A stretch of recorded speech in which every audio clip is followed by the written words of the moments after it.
Assalamualaikum warahmatullahi wabarakatuh.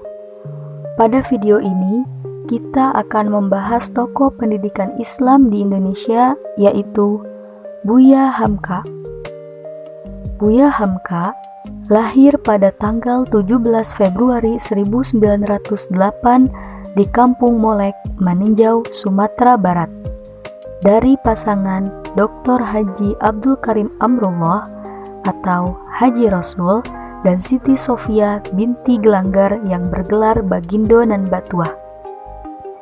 Hamka mewarisi darah ulama dan pejuang yang kokoh pada pendirian dari ayahnya yang dikenal sebagai ulama pelopor gerakan Islah atau Tajdid di Minangkabau, serta salah satu tokoh utama dari gerakan pembaharuan yang membawa reformasi Islam. Nama Hamka sendiri merupakan akronim dari namanya, yaitu Haji Abdul Malik Karim Amrullah, sedangkan sebutan Buya adalah panggilan khas untuk orang Minangkabau. Kata Buya sebenarnya berasal dari kata abi atau abuya dalam bahasa Arab yang berarti ayahku atau orang yang dihormati. Pemikiran Buya Hamka tentang pendidikan. Buya Hamka adalah sosok manusia atau aset negara Republik Indonesia yang multi peran. Selain sebagai ulama dan pujangga, ia juga seorang pemikir. Di antara buah pikirannya adalah gagasan tentang pendidikan. Pemikiran Buya tentang pendidikan secara garis besar adalah sebagai berikut. 1. Urgensi pendidikan bagi manusia.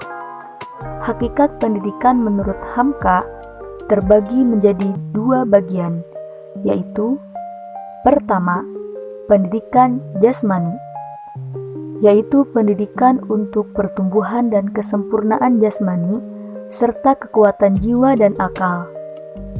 Kedua, pendidikan rohani, yaitu pendidikan untuk kesempurnaan fitrah manusia dalam ilmu pengetahuan dan pengalaman yang didasarkan kepada agama.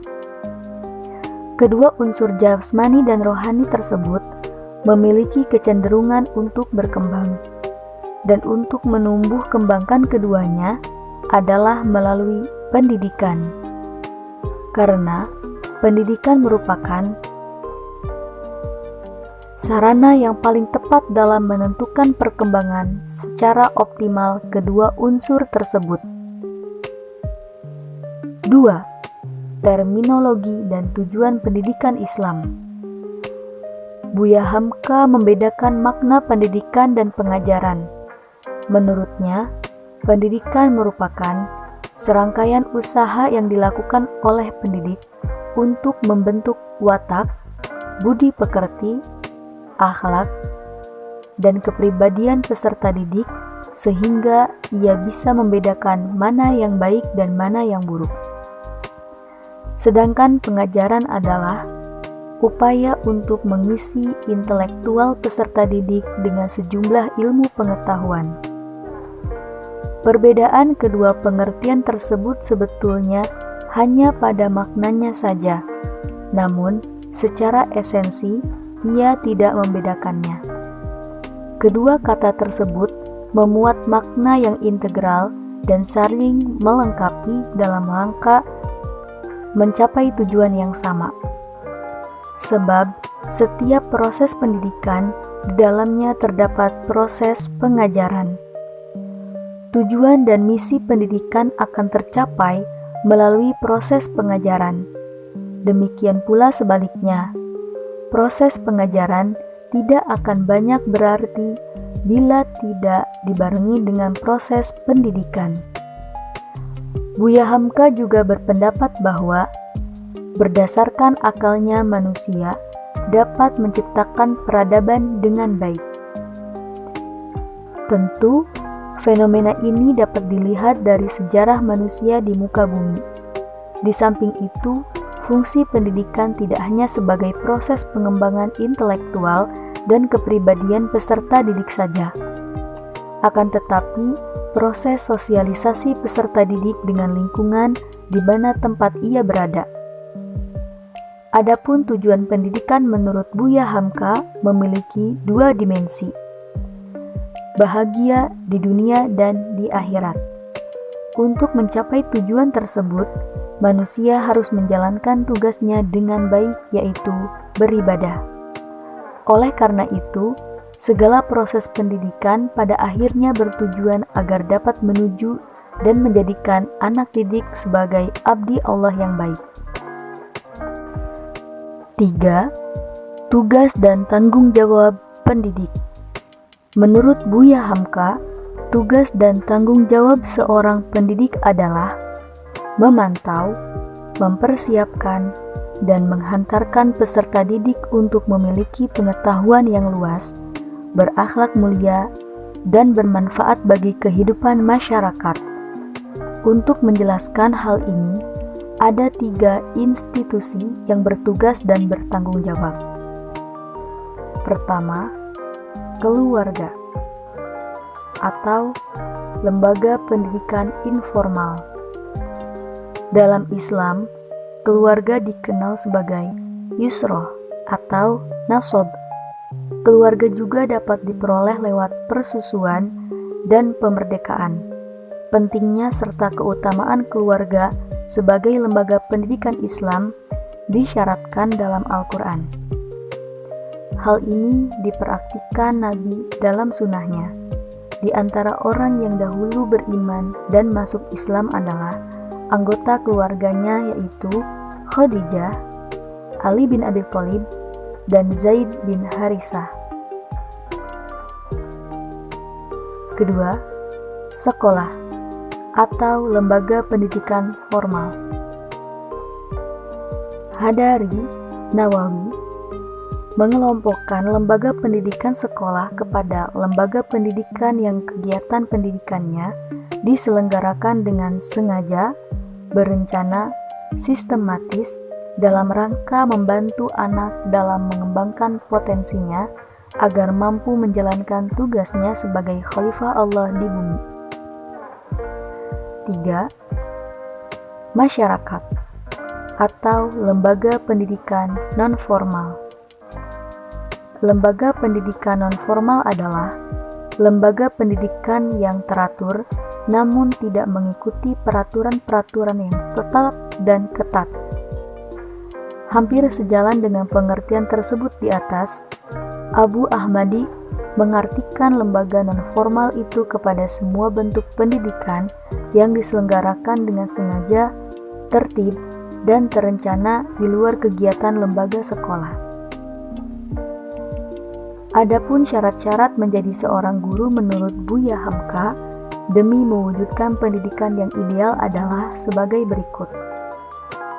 Adil dan objektif, berakhlakul karimah, menyampaikan ilmu tanpa ada yang ditutupi, menghormati keberadaan murid sebagai manusia yang dinamis, memberikan ilmu sesuai dengan tempat, waktu, kemampuan, dan perkembangan jiwa, memperbaiki akhlak dengan bijaksana, membimbing sesuai dengan tujuan pendidikan, memberikan bekal ilmu agama dan umum, mengajari hidup teratur, ikhlas dan tawadu, membiasakan diri untuk membaca,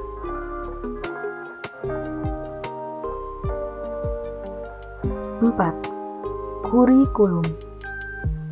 Pada awal abad ke-20, sistem pendidikan Islam masih bersifat tradisional. Kurikulum pendidikan masih tradisional yang berkisar pada Al-Quran dan pengajian kitab yang meliputi ilmu nahu sorof, fikih, tafsir, dan lainnya, yang hanya terpaku di situ saja. Kurikulum pendidikan yang demikian dipandang kurang memadai dan tidak sesuai lagi dengan perkembangan zaman, sehingga tergerak hati Buya Hamka dan kawan-kawannya yang sepaham untuk mengadakan pembaharuan kurikulum pendidikannya lebih dikembangkan dan kitab-kitab yang digunakan juga tidak terpaku pada satu kitab saja. Sebagai rencana pelajaran yang merupakan bentuk usaha peningkatan pendidikan, kurikulum terdiri dari 4 kelompok, yaitu: pertama, agama yang mencakup tafsir Al-Quran, hadis dan musalah hadis, fikih dan usul fikih, tauhid Islam, tarikh tasyri' Islami, tauhid atau ilmu kalam, akhlak dan tasawuf. Kedua, bahasa dengan kajian bahasa Arab dengan alat-alatnya, yakni ilmu nahu, ilmu sorof, balaghah, ma'ani, bayan, mantiq atau logika, insya, tarjamah, munawarah, khitabah, dan khot. Bahasa Belanda, bahasa Inggris. Pengetahuan umum meliputi berhitung atau aljabar, ilmu ukur atau handasah, ilmu bumi atau geografi, ilmu alam, ilmu hayat atau hewan dan tumbuh-tumbuhan, sejarah umum dan tanah air, ilmu falak. Selanjutnya, keguruan atau dakwah dan kepemimpinan meliputi ilmu mengajar dan mendidik at-tarbiyah wa ta'alim, ilmu jiwa umum dan ilmu jiwa anak, muqaranah al-adyan atau perbandingan agama, organisasi dan administrasi Muhammadiyah, muhadharah atau pidato. 5. Sistem dan metode pembelajaran. Menurut Buya Hamka, metode secara umum diantaranya diskusi atau proses bertukar pikiran antara dua belah pihak. Karya wisata, mengajak anak mengenal lingkungannya. Resitasi, memberikan tugas seperti menyerahkan sejumlah soal untuk dikerjakan. Amar ma'ruf nahi mungkar, menyuruh berbuat baik dan mencegah perbuatan jahat. Observasi, memberikan penjelasan dan pemahaman materi pada peserta didik. 6. Evaluasi pendidikan. Evaluasi adalah menentukan taraf kemajuan suatu pekerjaan di dalam pendidikan Islam atau tahap akhir yang dilakukan dalam proses pendidikan, bertujuan untuk mengetahui sejauh mana proses belajar mengajar untuk mencapai tujuan yang telah ditentukan sebagai landasan berpijak aktivitas suatu pendidikan. Pandangan Buya Hamka dalam evaluasi seperti para tokoh-tokoh pendidikan Islam lainnya, yakni mengarah pada ranah kognitif, afektif, dan psikomotorik. Evaluasi dapat dilakukan dengan memberikan beberapa tugas seperti yang terdapat pada metode pembelajaran yang berupa resitasi. Ini merupakan evaluasi yang dilakukan secara global atau yang biasa dilakukan secara umum. Sedangkan dalam pendidikan tauhid, evaluasi mengarah pada suatu yang menyadarkan diri atau introspeksi diri, di mana syuur atau perasaan sebagai barometernya, sehingga peserta didik itu mampu menjadi hamba Allah atau khalifah fil ard. Baik, terima kasih telah menonton video kami. Jangan lupa like, share, dan subscribe. Assalamualaikum warahmatullahi wabarakatuh.